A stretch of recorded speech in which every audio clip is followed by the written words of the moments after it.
how to be a high-value woman. In this video, I'm gonna teach you how to build your self-esteem and sense of self-worth so you stop wasting time on losers and chasing damage cases and get the love that you actually want. It's Sabrina, your personal love advisor from A New Mode, the channel where we show you how love actually works. So if you watch my videos and you read my content on anewmode.com, then you will know I talk about how important it is to be a woman of high self-worth a lot.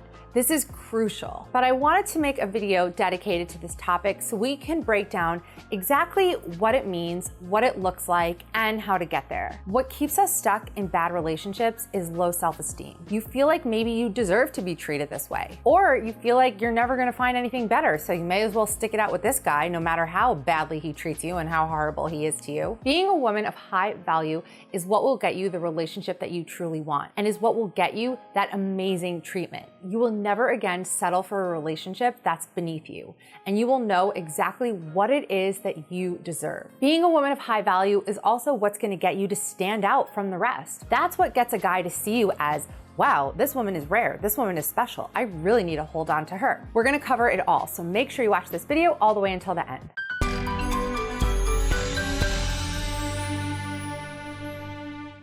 Real quick, if you enjoy this video and find it helpful, please give it a like, subscribe to my channel, and ring the bell so you get notified when we post new videos. And be sure to join the A New Mode newsletter.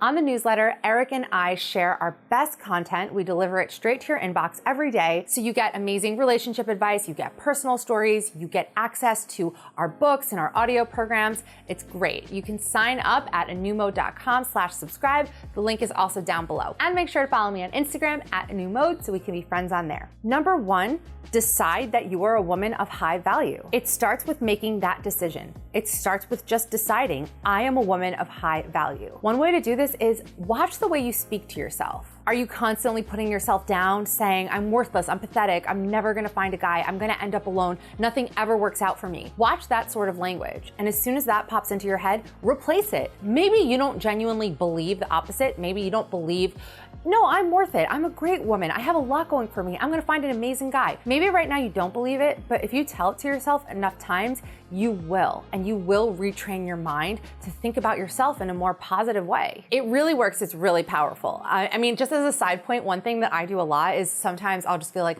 oh, I'm so tired. I'm not in the mood to do anything. And then I replace that thought right away and I say, no, I am so energized. I'm super energized. I'm gonna be super productive and I'm gonna get a lot done. And all of a sudden I feel energized. It's crazy. It really works. So watch the way you talk to yourself, notice the language and replace it with positive language and make the decision that you are a woman of high self-worth. Number two, have a full life. Don't wait for a man to come along and complete you, because if you do, you'll be waiting around forever.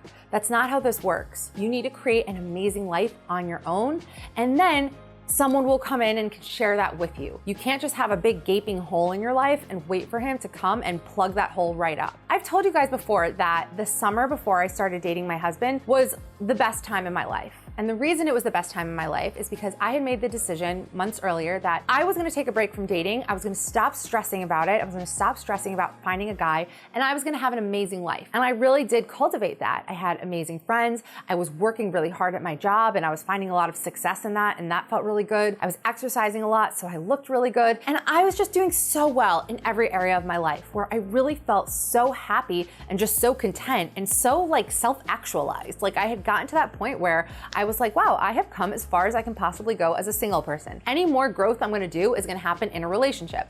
And right when I was at that point, I got into a relationship, into a big relationship, the most significant relationship of my life. The biggest component to being a woman of high value is to have a valuable life, to have something of value to offer.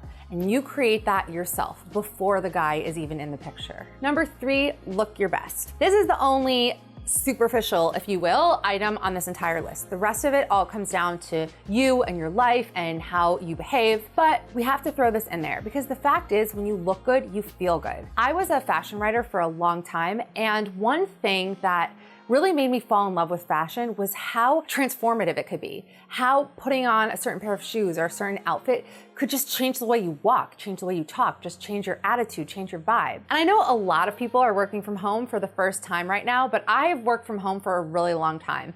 And I can tell you on the days when I just put myself together, I am just more productive. I feel more confident as opposed to the days where I'm just like in sweats and look like a total bum. So it's really important to look the best you can look. This does not mean you try to look like someone else. It means you find makeup techniques that enhance your best features. You style your hair in a way that flatters your face. You wear clothing that flatters your body type. And you make your body look the best that it can look. You don't try to get someone else's body. You work with what you have.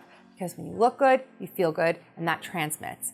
And I mean, let's be real, men are physical creatures. So that's the first thing that's gonna capture his eye, that's gonna draw him to you. So it is important. Number 4, have boundaries and stick to them. One of the biggest distinguishing features between women of high self-worth and women who have no self-worth is boundaries. Because women who have high self-worth have boundaries and they stick to them. And that is why they don't get taken advantage of and they don't get taken for granted. Healthy personal boundaries and high self-esteem go hand in hand. It means you prioritize yourself and your emotions first above all else. And you don't take responsibility for somebody else's needs and emotions. When you have weak boundaries, you may put up with treatment that you objectively know is unacceptable, that you know isn't the way that you deserve to be treated. Confident people don't abandon parts of themselves just to make a relationship work. They bring their whole selves into the relationship, and if it doesn't work out, or if the guy can't truly appreciate them for who they are, the confident person leaves and has no problems with leaving because they know that they will find someone better and they will find someone who truly does appreciate them for who they are. High value women have standards and they don't accept anything that is beneath those standards. So if she doesn't want to be a middle of the night booty call, she will not accept middle of the night booty calls. So back before I was a woman of high value, this was a long time ago, going back to when I was in college, there was a guy that I had just started seeing and I really, really liked him, but I hadn't heard from him for like days and days and I was pretty upset about it. Anyway, I went out with my friends, I was coming home, it was the end of the night, it was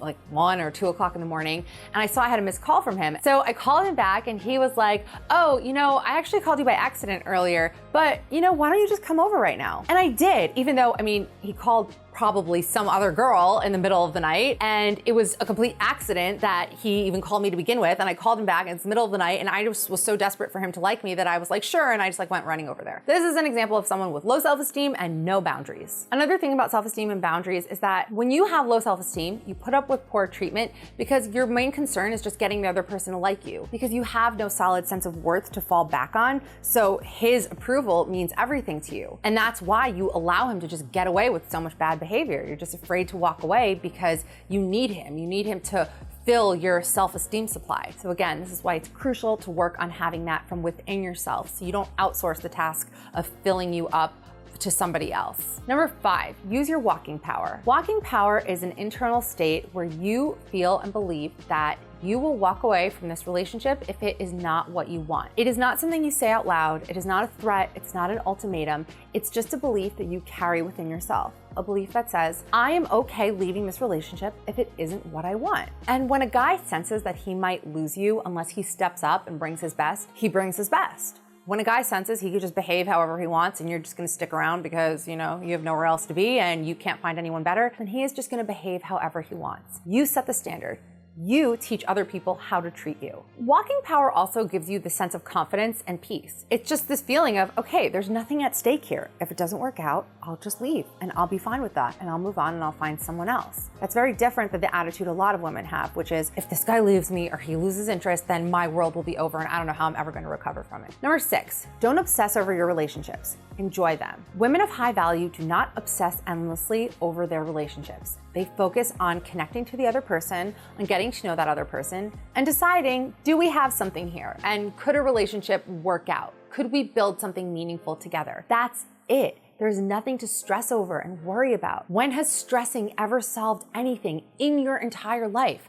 Never. People with high self-esteem believe they are worthy of love and they don't question how someone else feels about them. They know that they're lovable, so what's to question? And if that person, for some reason, decides that they don't want to be with them, they don't question their own sense of worth. They just realize, okay, this relationship just wasn't right, and that's it. There's nothing personal here. It's nothing about me. Women of high value do not attach their sense of worth to how a man feels about them. And as a result, they are free of the endless obsessing and the endless worrying about how he feels. It doesn't bother her if his feelings seem to be unclear. She's not worried that it means he's just gonna ghost or just gonna leave. She realizes, okay, I know I'm worthy of an amazing relationship, and if this guy isn't it, it, then that's it. That's fine. It doesn't mean anything. It doesn't say anything about me. Number 7, don't show off or talk yourself up. Now, this is something I also talk about a lot. It is such a turnoff to try and prove yourself to someone else. It is also a huge turnoff when you just talk and talk and talk and talk, just trying to prove how amazing you are. This is something that only people with low self-esteem do. Women of high value don't need to tell you how valuable they are.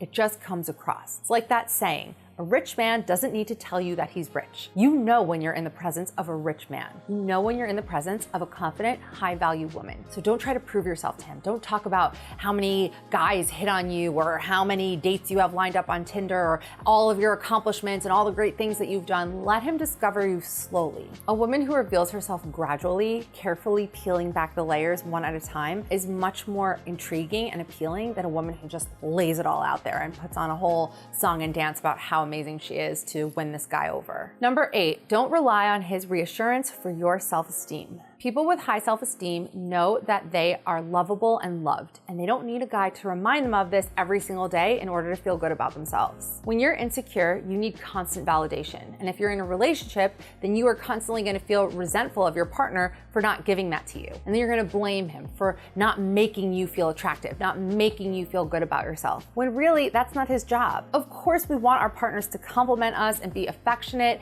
and that's fine, but you can't rely on him entirely to give you those things. It also has to come from within. And at the same time, if you don't already feel that way about yourself, then nothing he says is ever truly going to sink in. You're just going to need more and more of that fix because you don't truly believe that about yourself. The fact is, if you don't truly believe you're worthy of love, you will never believe that someone else can love you. So you will never fully trust any of the things he says, and that just does not make for a healthy dynamic in a relationship. Number 9, put yourself first. Look, eventually there comes a point in a relationship as it deepens and it really progresses where you do have to take your partner's needs into account, sometimes above your own, sometimes equal to your own. But the beginning of a relationship is not the time for this. Do not bend over backwards trying to win a man over by putting him first, by putting his needs first. Women have a natural tendency to do that, and what's the message you're telling yourself? I'm not important.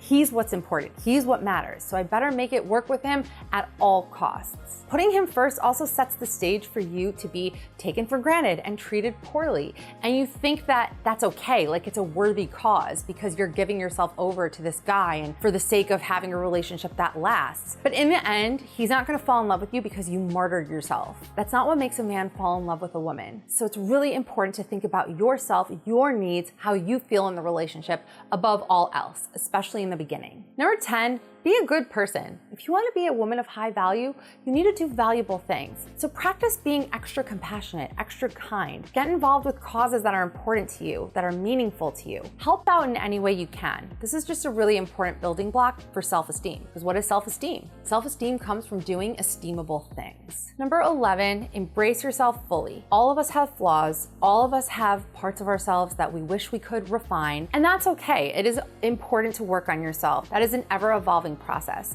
but you can't make yourself into somebody that you're not. If your personality is a certain way, you just have to embrace it, the good and the bad. So don't wish you could be some other way. Accept yourself for exactly who you are. And for the traits that are less desirable, just work on them, but accept the fact that no one's perfect. We all have areas that could stand to be improved. This goes back to what I was saying in the first point, which is watch the way you talk to yourself. And also ask yourself, like, would I talk to my best friend like this? Would I berate my best friend for making a mistake and for not being perfect? No. So work on being your own best friend and treating yourself more kindly and with more love and more acceptance. Number 12, fake it until you make it. This is really a good starting point for confidence and self-esteem, and I've talked about this in my other videos. Simply ask yourself, how would a confident woman react in this situation? If a guy doesn't text a confident woman back for a few hours, would she completely fall apart? Would she be analyzing all of their texting exchanges and looking for what she did wrong? And maybe she used too many emojis, and maybe she used too many exclamation points, and maybe she talked too much, maybe she should have said less. No, a confident woman would say, oh, he's probably just busy. I'll probably hear from him later. Would a confident woman accept a man who just disappears for weeks at a time and then reappears and wants to see her and is all obsessed with her, but then disappears again? No, she would realize this is unacceptable. Would a confident woman stay in a relationship with a guy who says, I don't want to be in a relationship right now when she wants a relationship? No, she wouldn't. And by staying with that guy, she would whittle her self-esteem away because she would be setting herself up to be in a situation where she's just trying to prove herself to someone else. And that is not how you build self-esteem. That is how you crush your self-esteem. You build self-esteem by by walking away from situations that aren't what you want. So what did you think about this list? Do you agree? Do you disagree? Do you have anything to add? Have you been able to take yourself from having low self-esteem to high self-esteem? If so, please share your stories in the comment section. It will really inspire other people as well. For more relationship advice, check out anewmode.com. Subscribe to our mailing list, anewmode.com/subscribe. The link is down below. Follow me on Instagram @anewmode, and I will see you guys in the next video.